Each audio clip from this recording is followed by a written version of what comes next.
Así inicia Es Noticia en profundidad. Qué placer acompañarles. Soy Tatiana Pérez y les saludo desde nuestra sede central en Caracas, en Venezuela. A partir de este momento, en la próxima hora, tenemos 3 temas que son noticia. Como siempre, nos desplegamos primero en titulares. En Noticia Venezuela. Recta final de las elecciones legislativas. El próximo jueves cierran las campañas de 14.000 aspirantes que buscan una de las 277 curules de la Asamblea Nacional. Mientras chavismo y oposición se miden en busca del voto, la oposición que no participa insiste en el boicot con una consulta popular. Tenemos este panorama y lo analizamos. En Noticia Brasil. Con la segunda vuelta de las elecciones municipales queda despejada la geografía política nacional. Revés para Jair Bolsonaro, mayor presencia de la derecha, izquierda dispersa en varios movimientos. La pregunta está aquí, ¿se reunificará esa izquierda con miras a las presidenciales de 2022?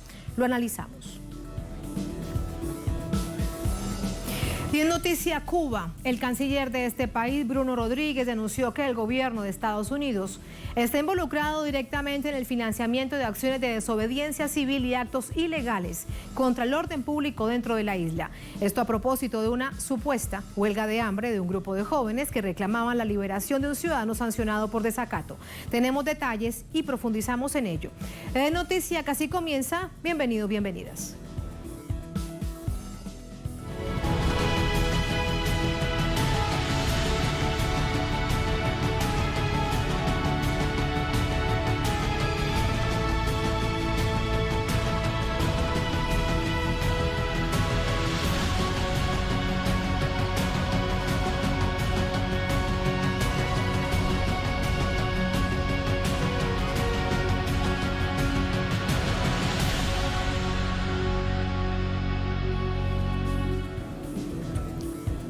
En Noticia Venezuela, a tan solo 6 días de realizar elección número 26 en 20 años, se trata de las elecciones parlamentarias con una última etapa de auditorías que se realizarían precisamente este domingo 6 de diciembre. Las elecciones para la Asamblea Nacional que se celebrarán el próximo domingo 6 de diciembre ya se hallan en la recta final de sus preparativos protocolares. De esta manera, el pasado domingo 29 de noviembre se realizó la auditoría predespacho de máquinas de votación, con presencia de las 107 organizaciones políticas participantes, veedores externos y expertos universitarios en materia electoral, que lograron verificar que el más del 90% de las máquinas ya se encuentran habilitadas. Esta auditoría se llevó a cabo en el Almacén 1 de la Oficina Nacional de Operaciones Electorales del CNE, en el sector de Mariches, Estado Miranda, desde donde también destacó previamente la presidenta del ente comicial, Indira Alfonso, dirigiéndose a los partidos políticos, la finalización exitosa del despliegue del material electoral para las más de 30.000 mesas de votación de centros electorales dispuestos en el país. Más de 30.000 mesas de votación se han dispuesto a nivel nacional, en las 87 circunscripciones, en más de 14.200 centros de votación. Ustedes han sido total y absolutamente responsables, comprometidos, cooperadores. Ahora nos falta solamente completar esa participación de ustedes como testigos, porque ustedes son la primera línea de confianza de que la militancia y los electores y electoras tienen un sistema blindado.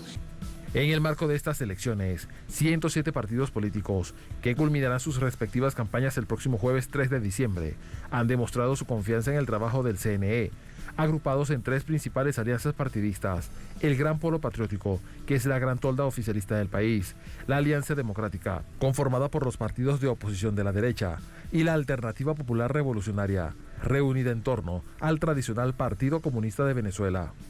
Mientras las campañas de las organizaciones políticas transcurren con total normalidad en el país y en un ambiente democrático, el presidente de la República, Nicolás Maduro, levantó temporalmente las semanas estrictas de cuarentena. Asimismo, el defensor del pueblo, Alfredo Ruiz, anunció este lunes el despliegue de más de 460 funcionarios para garantizar el proceso pacífico durante el acto de sufragio. Casi 21 millones de personas están en el padrón electoral venezolano y elegirán de entre 14.400 candidaturas a 277 parlamentarias y parlamentarios para el periodo 2021-2026, enfrentando así, apegados a la democracia, los estragos causados por las medidas unilaterales y coercitivas del imperio estadounidense y la alerta latente del COVID-19.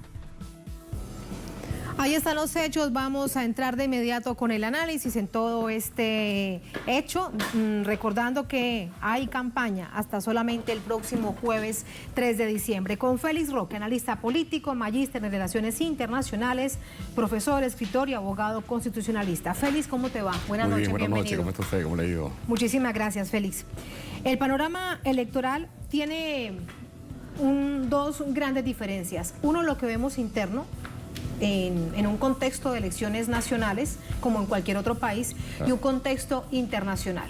Así que, dividido esto, quiero preguntarte sobre el contexto nacional. ¿Cómo has visto este tiempo de campaña? Corto tiempo de campaña, un mes de campaña. Sí, bueno, ha sido una campaña breve, corta. Ha sido una campaña signada por la pandemia que vive el planeta y Venezuela, obviamente, por supuesto que es parte de eso también.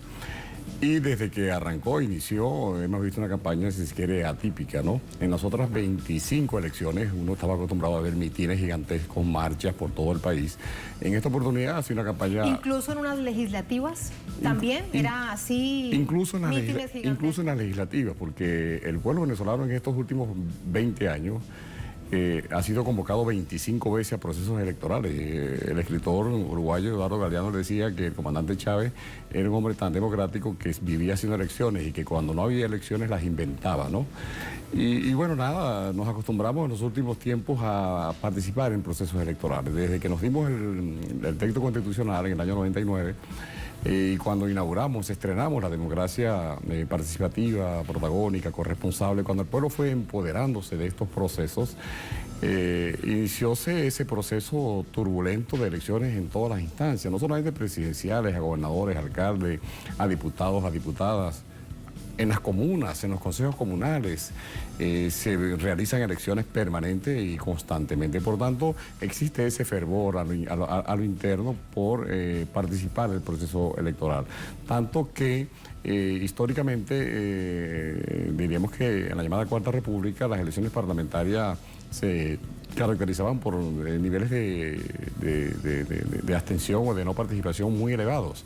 Si uno revisa el estándar del año 2000 para acá, por ejemplo, en las elecciones del 2015, la última que hubo a nivel parlamentario para elegir la Asamblea Nacional, hubo una participación bastante alta, así como sobre el 75% estuvo y se espera que en 2015. Sí, se espera que este 6 de diciembre, con todo y la crisis, con todo y la pandemia, con todo y las condiciones, no obstante la flexibilización que se acordó ayer para todo lo que queda del periodo del año 2020, se espera una participación que supere con creces el 40%.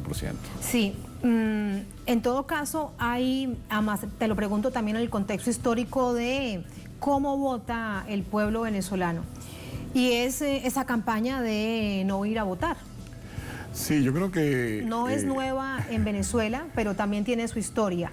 Y la pregunta aquí es entonces, Félix, ¿cómo actúa el pueblo venezolano ante esas campañas? Bueno, para echarte un poco la historia de esto, ¿no? Esto no es tan nuevo. En los años 60, la izquierda en armas siempre llamó a no votar porque con el voto no se resolvía absolutamente nada.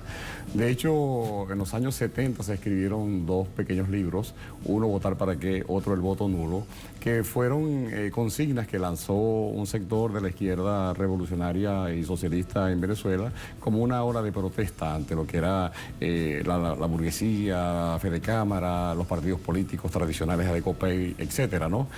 De ahí para acá eso ha venido cambiando muchísimo. En los últimos meses, en los últimos tiempos, uno observa una actitud empecinada de un sector radical de la derecha de llamar a la abstención, de llamar a la no participación y de boicotear. Incluso adelantan una pretendida consulta que de popular no tiene absolutamente nada y que intenta basarse fundamentalmente en un artículo de la Constitución de la República Bolivariana de Venezuela, el 71, que permite hacer consultas al pueblo.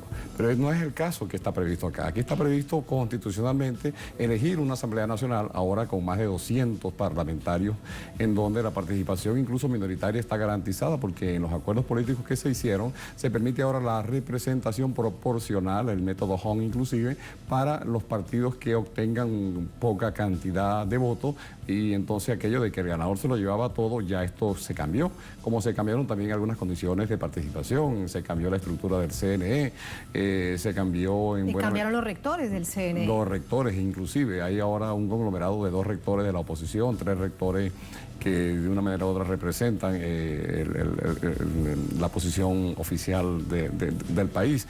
Es decir, que en estos acuerdos políticos que tuvo el gobierno con la oposición democrática, se acordaron avances importantes y que se concretó lo que en Oslo se estaba discutiendo, lo que se discutió incluso en República Dominicana y que finalmente se puso en práctica. Yo creo que el pueblo de Venezuela este 6 de diciembre va a arrinconar definitivamente a ese sector minoritario que sigue soñando con una intentona golpista, que sigue soñando con una intervención militar de los marines norteamericanos y que sigue clamando que el Grupo de Lima, que cada día se debilita y se desgrega mucho más, venga en su auxilio y venga a salvar. Yo creo que, como se dijo siempre, la solución a los problemas de Venezuela, que los tiene, va a partir de lo que el pueblo de Venezuela decida y nadie más. Como sucedió precisamente en el año 2015. Ahora, durante estos 5 años vimos una Asamblea Nacional, primero en desacato por no cumplir las normas legislativas acordes a la Constitución, pero además atomizada, todos ellos en la oposición tratando de derrocar al presidente Maduro. Si llama la atención ahora como novedad es que después de toda esta situación, un amplio sector de la oposición decide participar. Pero a ese sector, Félix, que está participando, la oposición que no participa dice que ahora es madurista y que es chavista y que es amiga de la dictadura. Bueno, primero lo de dictadura, ¿no? Un sistema que convoca al pueblo en 26 oportunidades a participar en elecciones, si no es un récord Guinness, yo creo que está a punto de serlo. Por tanto, desde el punto de vista de la convocatoria y de la participación popular a elecciones, no hay tal dictadura en Venezuela. Quizás hayan otras cosas, pero dictadura no lo hay.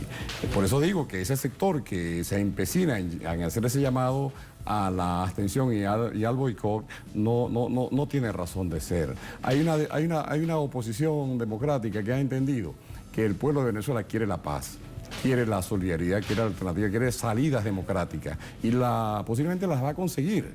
¿Y por qué crees que se está jugando en términos de plan programático esa oposición que decide participar?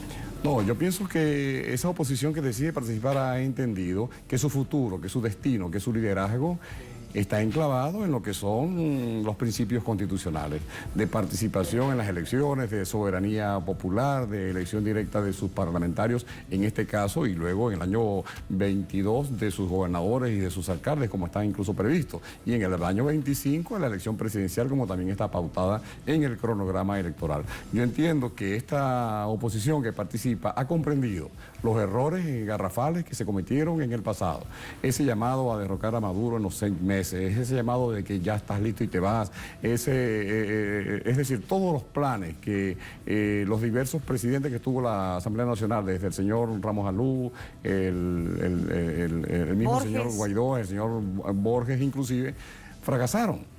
Y no les queda otro camino, no les queda otro remedio que entender que la participación democrática en el país, con todas las condiciones que les han brindado, y mire que bastante, un texto constitucional, leyes electorales consolidadas, 25 elecciones ya realizadas en el país, el pueblo participando activamente en diversas expresiones, Tatiana. Aquí hay una oposición tradicional que la conocemos, que está participando. Aquí está un hombre como Claudio Fermín, que viene de la derecha representativa, partidista, que está participando, Timoteo Zambrano y otros. Aquí está la gente del MAS participando, aquí está la gente del Partido Comunista participando activamente, inclusive dentro de una alianza de alternativa popular revolucionaria. Es decir, que hay un conglomerado plural que posiblemente nos dé también a nosotros resultados plurales, y eso es importante para una democracia que se consolida. Para el juego de la democracia. Claro, cómo no. Ahora, fíjate, cuando vemos, por ejemplo, en los debates, que ha sido también una novedad incluida dentro del proceso de diálogo, van 3 debates, falta un debate con figuras de estos distintos partidos y movimientos políticos que bien nos estás recordando. Se nota que hay un plan programático, que hay una idea, por ejemplo, del Gran Polo Patriótico, avanzar en la ley antibloqueo para tratar de aliviar el sufrimiento del pueblo venezolano con respecto al bloqueo de Estados Unidos. Hay una agenda. Sí, pero ¿cuál es la agenda? Se pregunta uno, porque no es clara cuando se le preguntan a estos referentes que van, por ejemplo, a los debates. Ellos, cuando se les dice, ¿pero cuál es su agenda? Bueno, queremos esto y queremos lo otro, pero no dicen cómo, qué es lo que quieren. No, yo creo que hay una agenda de trabajo importante que los nuevos parlamentarios que van a sentarse en sus curules el venidero 5 de enero tendrán que desarrollar. Hemos dicho, mire, aquí hay leyes antiquísimas que ameritan que sean revisadas, que sean abrogadas y que se instaure un nuevo ordenamiento jurídico acorde con los tiempos y acorde con el texto constitucional. Aquí hay que institucionalizar figuras, por ejemplo, el poder popular, por ejemplo, las comunas. Aquí hay que trabajar muy duro en la cuestión igualitaria de género, un área que todavía está por explorar en el país y en donde hay cierta actitud todavía conservadora, inclusive desde el punto de vista religioso y también social. Aquí hay que trabajar mucho en el plano energético. Aquí Venezuela ha sido un país durante 120 años dedicado a la extracción de los llamados combustibles fósiles, y en el mundo hay ahorita una competencia por sustituir ese tipo de energía y pasar a las llamadas energías limpias, las energías eléctricas. Bueno, este país, estos parlamentarios tienen que asumir que ya es tiempo, que es hora, que empecemos a legislar sobre estos temas novedosos. Aquí hay un problema financiero y monetario terrible que hay que enfrentar rápidamente, hay que fortalecer el bolívar. Bueno, nuestros parlamentarios tienen que colaborar con el Ejecutivo en levantar un plan que fortalezca el bolívar, que vuelva a recuperar el poder adquisitivo de nuestra moneda, que vuelva a darle fortaleza al empleo y que enfrente esta precarización atroz que ha conducido en muchos sectores a la proletarización de los sistemas de vida del venezolano. Sí, pero de nuevo, permíteme, yo te pregunto, ¿crees que la oposición va a asumir todas esas necesidades del pueblo venezolano? ¿Lo has visto sinceramente en las expresiones públicas que han tenido? Bueno, yo acabo de regresar del interior, donde pasé unos 4 días en esta semana, y en el oriente del país, por donde estuve, se nota ese fervor de ganas de participar, de estar activamente en los procesos. No es fácil porque, como compartimos, la situación es dura, es difícil movilizarse ante el problema de la gasolina, también es bastante complicado. Sin embargo, existe interés, existe incluso entusiasmo. Hay una campaña, Tatiana, interna en el país, a la calladita, de esas visitas que se hacen sin marchas, sin conglomerados muy numerosos, en donde el aspirante va, visita, entrega su papelito, entrega su programa, entrega sus iniciativas, conversa con la gente, campaña, ¿no? Y eso de una manera u otra el pueblo lo observa. Y el que quiera ganarse el favor de los electores tiene que, por supuesto, lanzarse en una iniciativa de nuevo tipo. Y ese nuevo tipo lo hemos llamado nosotros como el del parlamentario que está dispuesto a representar a su pueblo, a defender a su pueblo, a dar la cara por su pueblo y, sobre todo, a representar y a defender a su país. Sí. No puede ser que tengamos una Asamblea Nacional antipatriota que desde sus curules hayan vendido chica la patria, hayan llamado incluso a intervenciones extranjeras. Ese tipo de llamado no cala en el país, y el parlamentario que llegó a hacer eso puede saber que cuenta con el rechazo de la colectividad. Y en buena hora han llegado todos estos diputados a esos candidatos a ser diputados, a disputarse 277 curules. Hay un comunicado que quiero preguntarte cómo entenderlo, cómo asumirlo a tan pocos días de las elecciones. El próximo domingo son las elecciones parlamentarias de la Conferencia Episcopal de Venezuela. Solamente leo una parte. El evento electoral convocado para el próximo 6 de diciembre, lejos de contribuir a la solución democrática de la situación política que hoy vivimos, tiende a agravarla y no ayudará a resolver los verdaderos problemas del pueblo, dice la Conferencia Episcopal de Venezuela en un comunicado. Esto no es aún lo que tenemos en pantalla, ya les digo de qué se trata. Vamos primero con el comunicado de la Conferencia Episcopal. Te quiero preguntar, ¿cómo entenderlo, cómo interpretarlo cuando quedan tan pocos días para las elecciones parlamentarias? Mire, con todo el respeto a los sacerdotes, a los obispos, a la iglesia incluso, ¿no? Yo creo que le queda muy bien a los sacerdotes dedicarse a la iglesia, dedicarse al oficio, dedicarse a su feligresía y dedicarse al cumplimiento de la palabra de Cristo. En ese sermón de la montaña que dicen pronunció Jesús y que bíblicamente está reflejado inclusive, ¿no?, en las llamadas bienaventuranzas del Hijo del Creador, está un mensaje muy claro para todo aquel que quiera dedicarse al apostolado. En estas elecciones participa un sector evangélico muy importante, incluso hay un candidato del evangelismo que participa y tiene un partido que en las elecciones pasadas obtuvo más del 1.000.000 de votos. Es decir, que ese comunicado de ese comunicado de la Conferencia Episcopal sigue reflejando esa actitud colaboracionista que vimos en el 2002 cuando el golpe de Estado, que vimos cuando el intento de derrocamiento del presidente Chávez, que hemos visto inclusive en las diversas intentonas que ha habido en el país y no cambia. Y eso la feligresía obviamente que no lo comparte. No es nuevo, pero seguramente si lo dicen es porque entienden que hay una postura política con un mensaje que le llega a ese grupo de personas, porque ¿cómo más uno lo podría comprender? Un grupo que cada vez es mucho más minoritario.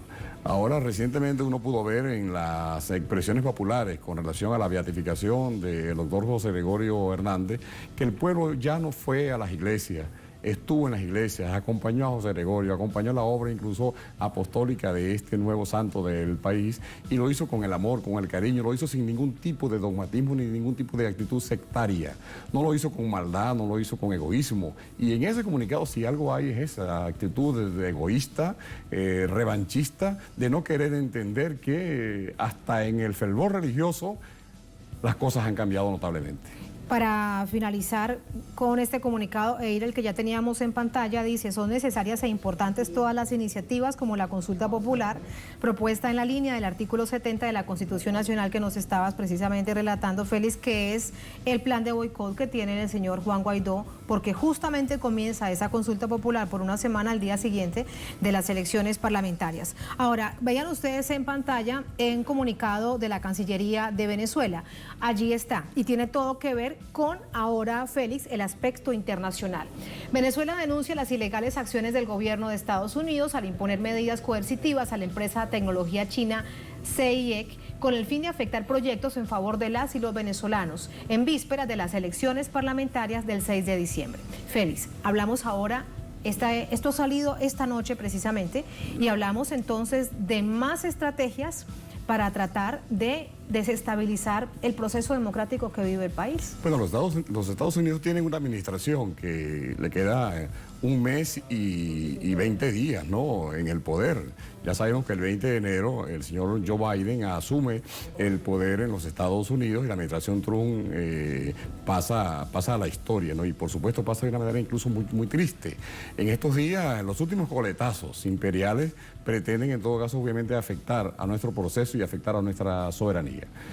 Ya se dijo probablemente pueden ser últimos, pero no por eso dejan de ser peligrosos. No, siguen siendo peligrosos, no lo estamos incluso subestimando para nada, y de ahí el comunicado de nuestra Cancillería en torno a alertar de ese tipo de actitud que la administración de Donald Trump está pretendiendo tener para con un país aliado como es la República Popular China y el apoyo tecnológico que está brindando a nuestro país en esta área inclusive, ¿no? Todo el sistema de máquinas del CNE, como sabemos, fue cambiado. La empresa Smartmatic que prácticamente abandonó el escenario de Venezuela, que por cierto ahora apareció en los Estados Unidos como responsable del presunto fraude que denunció el señor Trump y la participación activa del chavismo y de Maduro en ese eventual fraude, una actitud más ridícula que esa no pudo haber vivido jamás. Bueno, ahora viene a verse con esta actitud nueva de pretender ver cómo afectan estas relaciones, pero no van a poder. No van a poder, ya mira, estamos ya, qué sé yo, como tú decías, en el último empuje. La campaña electoral creo que finaliza el jueves de esta semana y ya lo que viene son 2 días de reposo para que el día domingo la gente salga, como siempre ha salido, de manera efusiva y alegre, para que las cajas de resguardo, que es el nombre nuevo que se le da, y ya no tanto urnas electorales, que quizás suene un poco macabro, pretendimos hablar de esas cajas de resguardo, se deposite allí la voluntad del pueblo. Y la voluntad del pueblo será la que tiene que ser. Bien, cada quien escogerá su opción, bien voto lista, bien voto nominal, y tendremos un parlamento nuevo en las próximas horas del día 6 de diciembre en horas de la noche, quizás en este canal. Estaremos viendo en la pantalla gigante que ustedes acostumbran a colocar los resultados a nivel de todo el país. Eso será lo que va a suceder precisamente, todos se los vamos a contar. Félix, gracias siempre, gracias por el análisis, Gracias, muy buenas noches. Buenas noches. Que esté muy bien. Así nos vamos a la primera pausa en esta emisión de S Noticia. Al volver en Noticia Brasil. Con la segunda vuelta de las elecciones municipales queda despejada la geografía política nacional. Revés para Bolsonaro, mayor presencia de la derecha, izquierda dispersa en varios movimientos. Y aquí la pregunta, ¿se reunificará con miras a la presidencia de 2022 esta izquierda? Vamos a analizarlo en minutos en Es Noticia.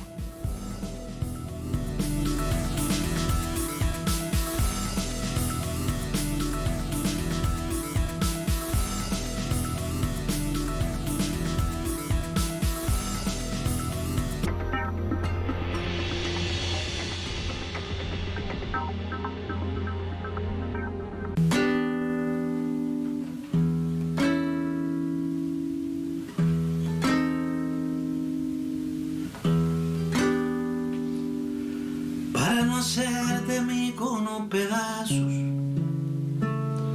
para salvarme entre únicos e impares, para cederme lugar en su parnaso, para darme un rinconcito en sus altares.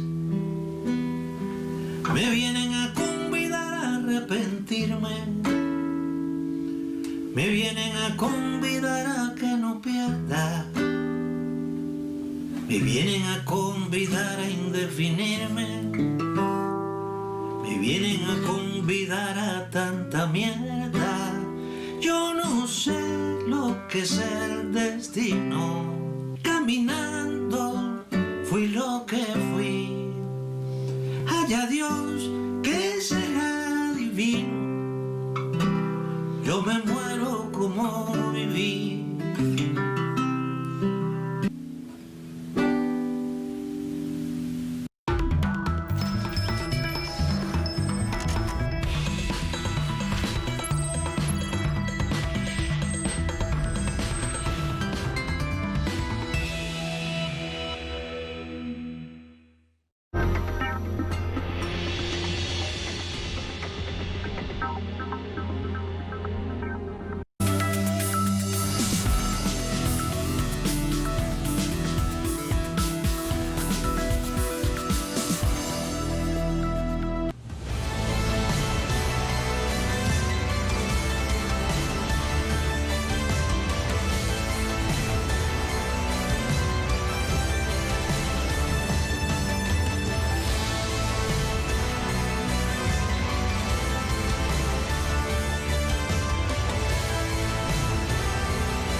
En Noticia Brasil, 57 ciudades, 18 capitales fueron a balotaje en los comicios municipales de la víspera y se repite la historia de la primera vuelta. La izquierda fragmentada logró alcaldías, pero el PT, el Partido de los Trabajadores, no fue el triunfador. Partidos de centro y derecha toman protagonismo separados del presidente Jair Bolsonaro.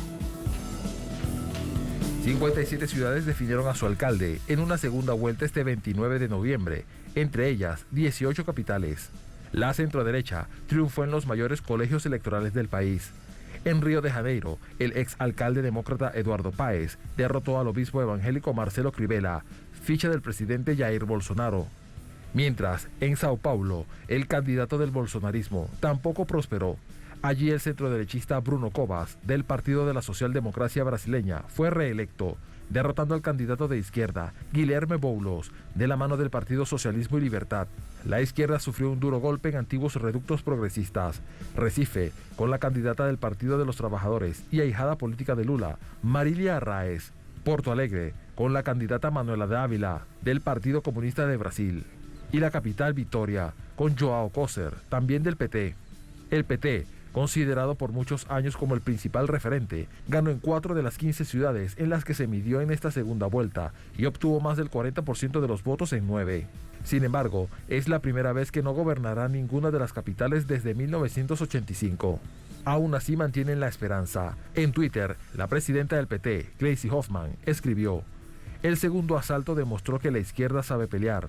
Nuestro desempeño en las grandes ciudades y la unidad que construimos en muchas de ellas confirma que tenemos una alternativa para Brasil". Los candidatos agradecieron el respaldo y aseguran que la izquierda sigue siendo relevante y competitiva, pese a una campaña en medio de adversidades. Voy a trabajar a partir de ahora para que lo que hemos conseguido unir y construir aquí en Sao Paulo sirva como inspiración para Brasil, para ayudar a derrotar el atraso y el autoritarismo y estar a disposición, como siempre he estado, por las luchas de nuestro pueblo en Sao Paulo y en el país, por democracia, justicia y derechos sociales. Nuestra campaña no la construimos con una única esperanza en la elección de este domingo. Nosotros construimos mucho más. Apuntamos a un futuro que la gente vio. Mucha gente votó a la esperanza después de tantas penas. Esa fue la mejor conquista de nuestra campaña. Las elecciones estuvieron marcadas por la polarización y los estragos de la pandemia del coronavirus. Esta última, factor determinante en la abstención del 29,47%, según el presidente del Tribunal Superior Electoral, Luis Roberto Barroso. Barroso descartó ataques cibernéticos al sistema electoral, como ocurrió en primera vuelta, y aunque no mencionó al presidente Bolsonaro, se burló de sus cuestionamientos. La víspera, Bolsonaro cuestionó el sistema electrónico de Brasil, al tiempo que denunció un supuesto fraude en los comicios de Estados Unidos. Los resultados de estos comicios funcionan como termómetro de lo que podría suceder en las presidenciales en 2022. Más acerca de este panorama ya postelectoral desde Río de Janeiro con nuestro corresponsal André Vieira, y todo esto sin duda marcado, André, buenas noches, transversalizado por la pandemia de la COVID-19 que tanto afecta al país. Exactamente, Tatiana, son aquí en Brasil más de 173.000 muertos por la COVID-19. Buenas noches para ti, para toda la audiencia aquí de Es Noticia, Tatiana, sobre para sumar un poco a este análisis, a este contexto muy bien ya formulado por la producción de Es Noticia. Felicitaciones por la capacidad de síntesis de este contexto aquí de Brasil, pero sumo un elemento importante para este análisis, que es justamente las elecciones que vienen justamente luego del golpe contra Dilma Rousseff. Recordemos que hace 4 años, en las últimas elecciones municipales aquí de Brasil, 2016, fueron elecciones que ocurrieron pocos meses después del golpe contra Dilma Rousseff.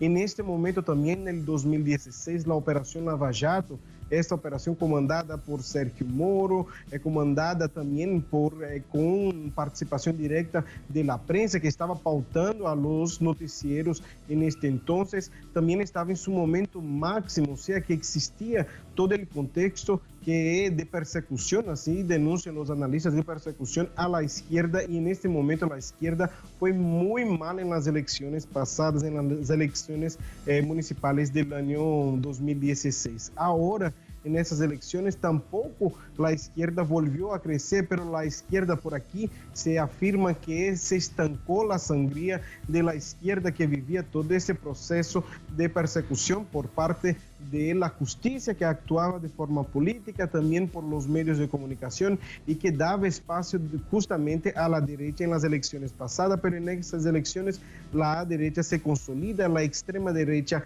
no avanza, no gana espacio, pero la izquierda se estanca la sangría. Por aquí están hablando justamente esto, Tatiana, y ustedes planteaban justamente la cuestión de la unificación, de la unidad de la izquierda por aquí.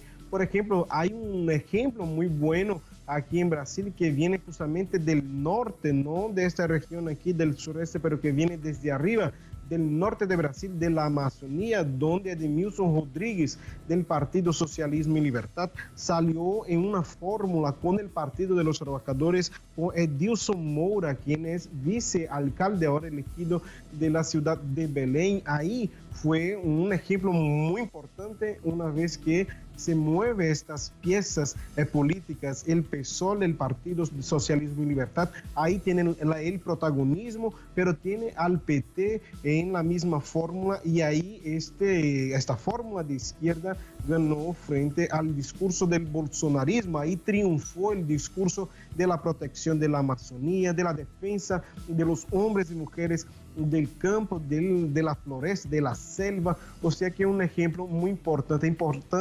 contextualizar, pero también importante destacar esta victoria de Belém do Pará ahí con la izquierda. Pero Tatiana, si esta unidad seguirá para el 2022, para las elecciones generales, mejor que tú le pregunte a nuestro invitado, Tatiana, que es una pregunta muy difícil de responder a tan poco tiempo de pasadas las elecciones, y a 2 años, 12 años puede cambiar mucho, así que mejor que le pregunte a nuestro invitado, pero nosotros seguiremos muy pendientes por aquí, Tatiana.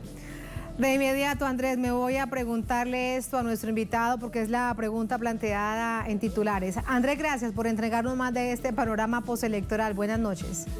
Buenas noches, Tatiana. Saludamos a nuestro invitado, Breno Allman, periodista, director de Ópera Mundi, analista político, nos acompaña de Sao Paulo. Breno, muy buenas noches, ¿cómo estás? Buenas noches, ¿cómo estás? ¿Todo bien? Muchas gracias. De una vez la pregunta que ya también Andrés nos la recordaba. ¿Veremos reunificación de los movimientos de izquierda progresistas de cara a unas elecciones generales en 2022? Mira, yo creo que esa es la conclusión inelutable de ese proceso electoral, en lo cual el campo conservador salió victorioso. O sea, es una conclusión fundamental que la saquen los partidos de izquierda, y yo creo que hay un estado de ánimo para llegar a esa posición de que es fundamental que se construya inmediatamente un frente de las izquierdas, un frente que empiece con un acuerdo político entre los 3 partidos de la oposición de izquierda, los 3 principales partidos de la oposición de izquierda, que son el PT, el PSOL y el PCdoB. Y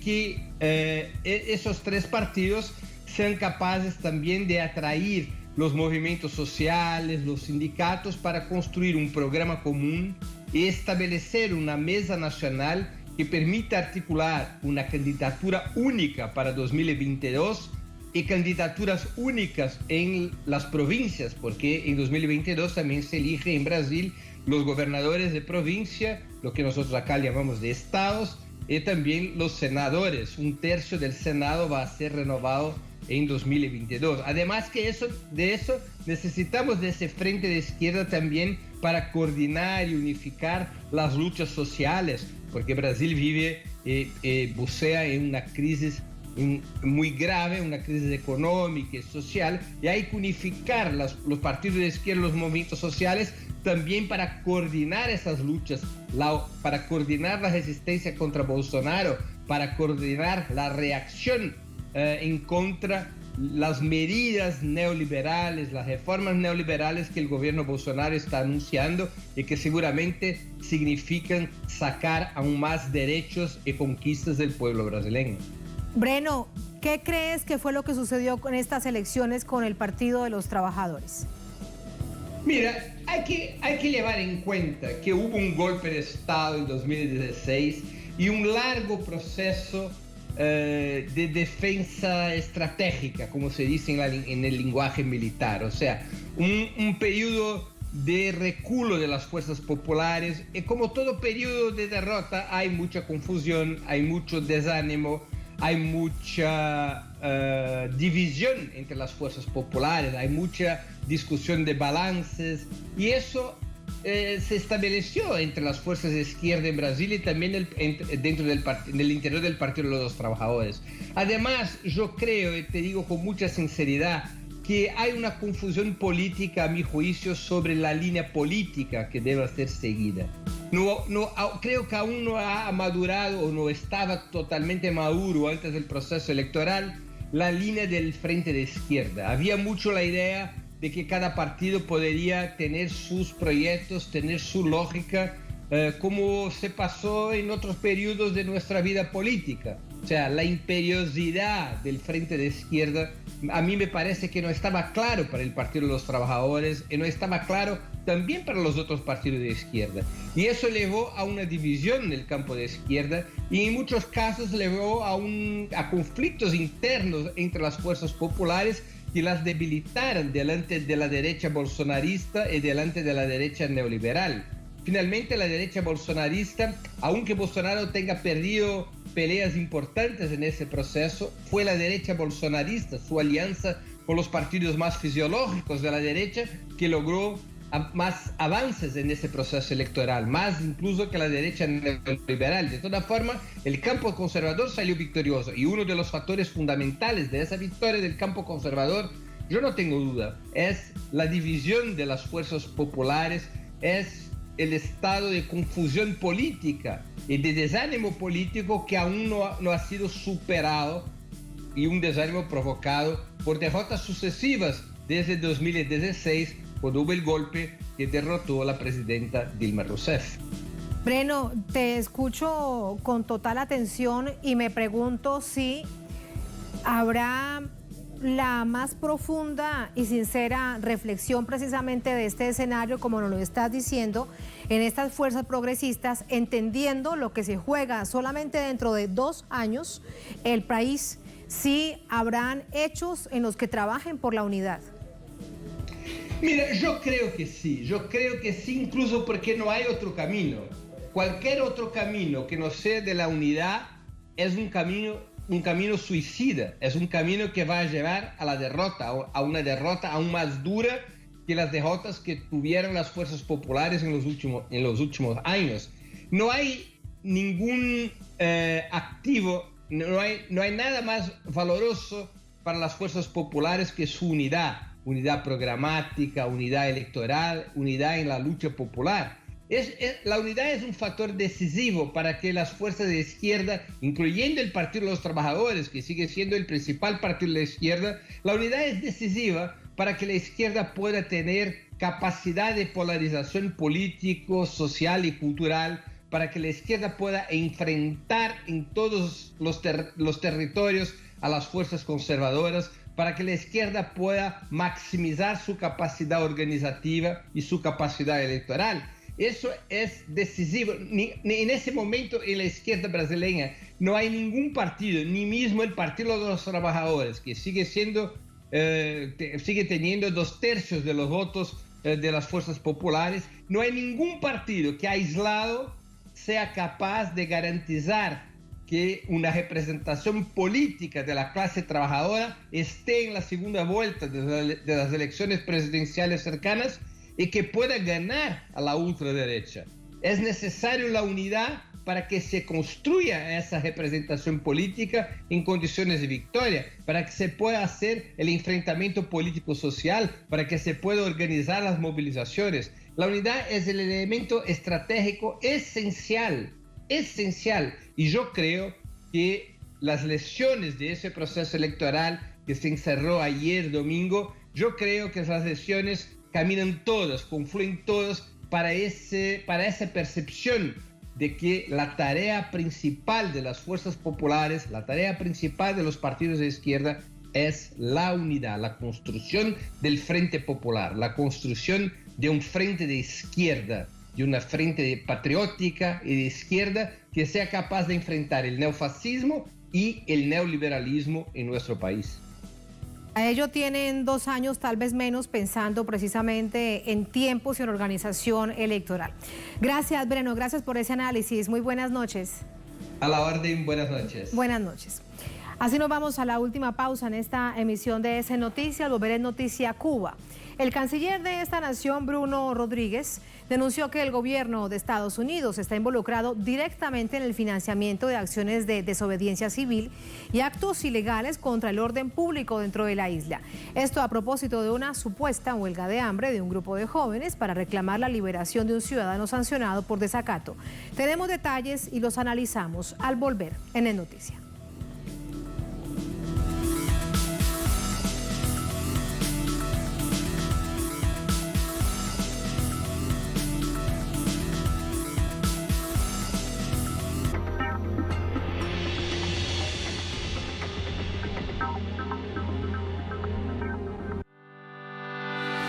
Cada día es un motivo para dar lo mejor de nosotros sin importar las condiciones.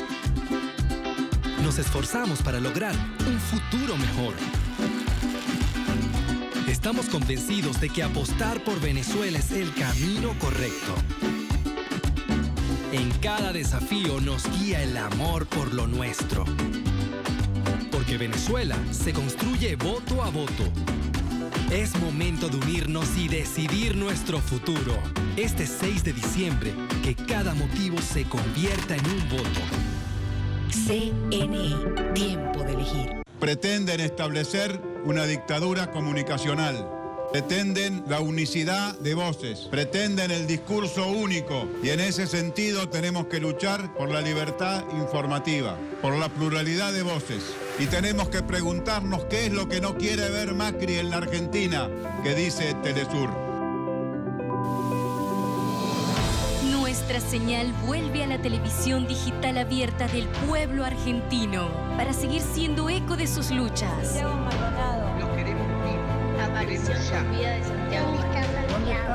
Te dijeron que nos acaban, pero los amigos nunca se dejan.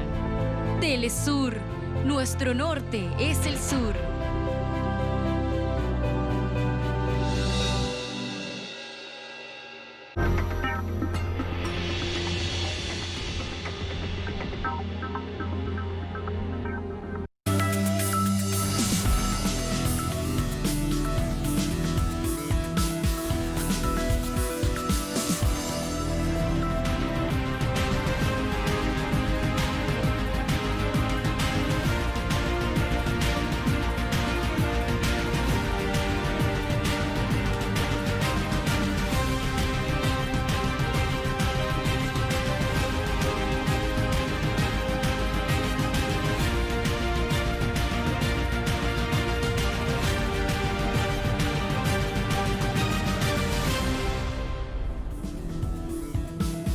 En Noticia Cuba, el gobierno denuncia acciones injerencistas por parte de Estados Unidos que violan el derecho a la autodeterminación de los pueblos.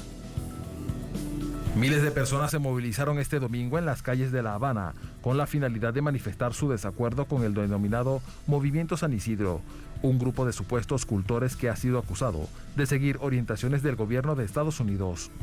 Estamos aquí también porque a veces ocurren cosas y se presentan como toda la juventud y hablan en nombre de toda la juventud. Bueno, y tal pareciera que toda la juventud no apoya la revolución o está en contra o defiende otros tipos de valores distintos a los de la revolución. Nosotros estamos aquí para mostrar de que hay formas de luchar por la justicia, hay formas de luchar por la libertad, hay formas de luchar por la democracia, que son contestes con los valores de la revolución. ¿Por qué? Porque fuera de la revolución no hay posibilidad de democracia. El presidente Miguel Díaz-Canel, quien asistió a las concentraciones, afirmó que los jóvenes cubanos están movilizados en las calles para defender la revolución. Han montado un show mediático. Esto va a ser un grupo de sucesos que se van a seguir continuando porque en fin de cuentas hay una estrategia de guerra no convencional para tratar de derrocar la revolución. El último intento que podía dar los trompistas y la mafia anticubana, que ahora también es trompista, y ellos tenían en su pronóstico, tenían en su agenda que antes que terminara el año tenía que caer la revolución cubana, tenía que caer Nicaragua y tenía que caer Venezuela. Y se van a quedar con el deseo. Y aquí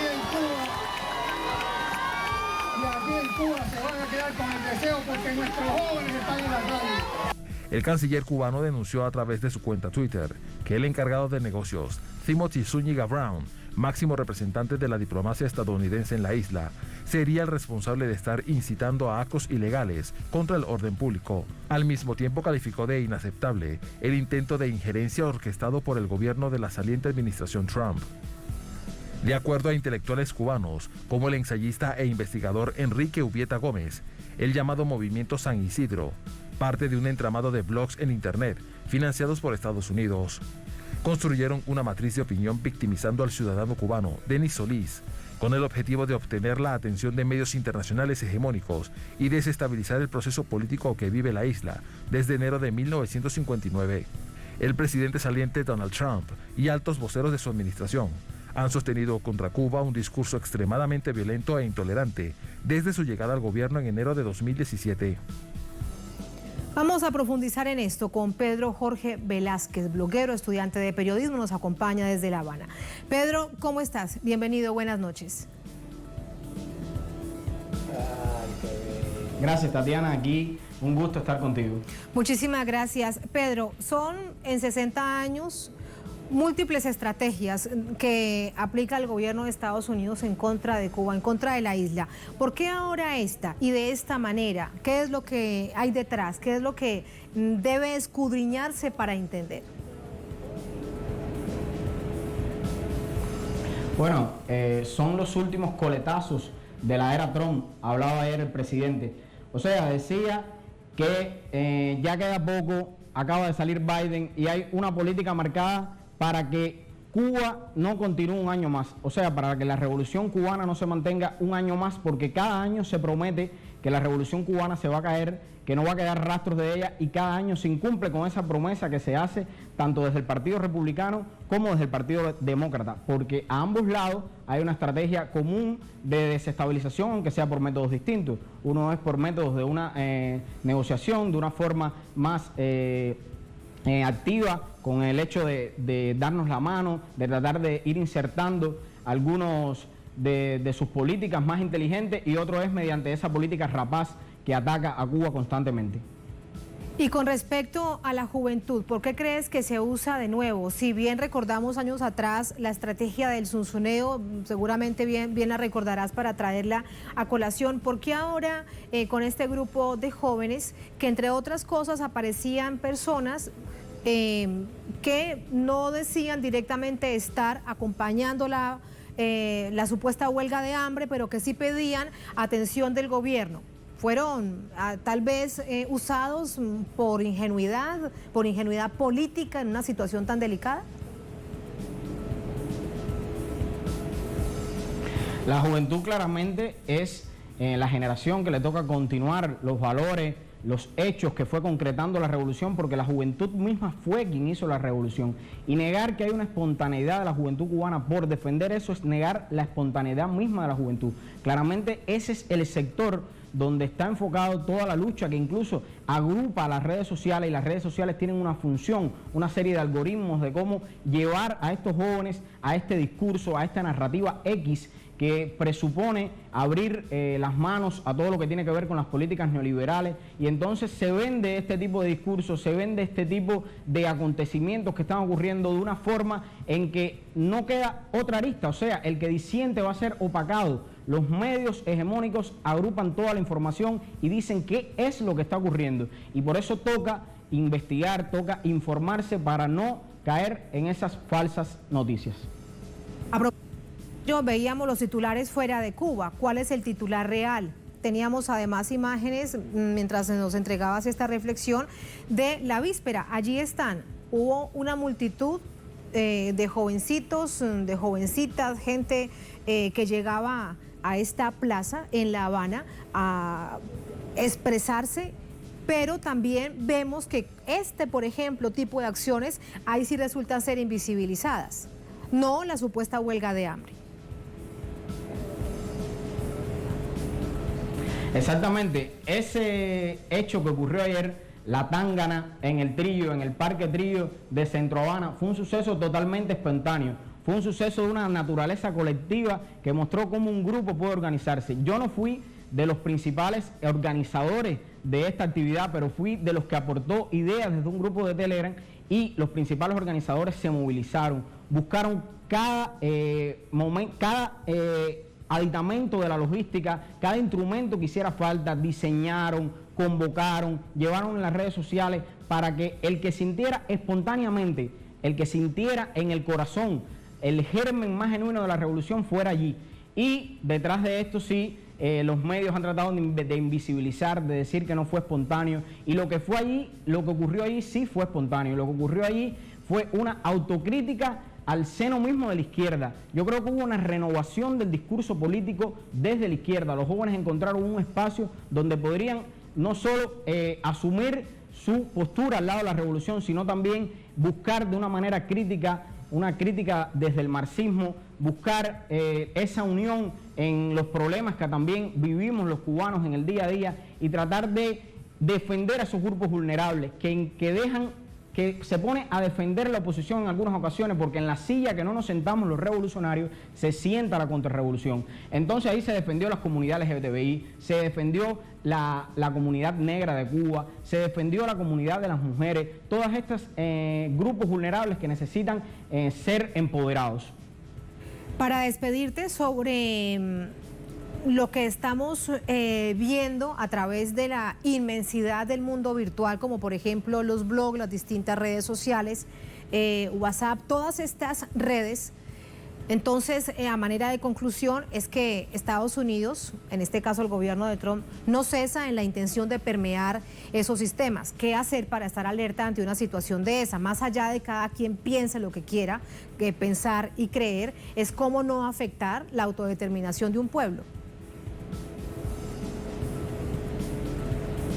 Hay que estar unidos, hay que hacer como estamos haciendo muchos en las redes sociales, alzar la voz, decir nuestra verdad, para que los jóvenes mismos entiendan que hay otros jóvenes que los respaldan y le están diciendo, vamos, digan lo que sienten, no se avergüencen de ser revolucionarios, porque allí se están usando los algoritmos en las redes sociales. Uno entra en las redes sociales y se da cuenta que le entran medios que nunca ha seguido, páginas que nunca ha seguido, artistas que no han seguido, que son los que tienen precisamente una posición de acritud contra la revolución en esta situación. Y entonces la juventud lo que tiene es que estar enfática en esta situación que se está dando, estar bien informada y entender que solo en el seno del socialismo vamos a encontrar una libertad y vamos a encontrar una democracia con todas las garantías posibles. Pedro, muchísimas gracias. Gracias por tus reflexiones. Buenas noches. Gracias. Gracias a ti. Gracias a ustedes por habernos acompañado. Ponemos punto final a esta emisión de Noticia de Telesur. Un placer como siempre. Hasta mañana. Sigan con nosotros.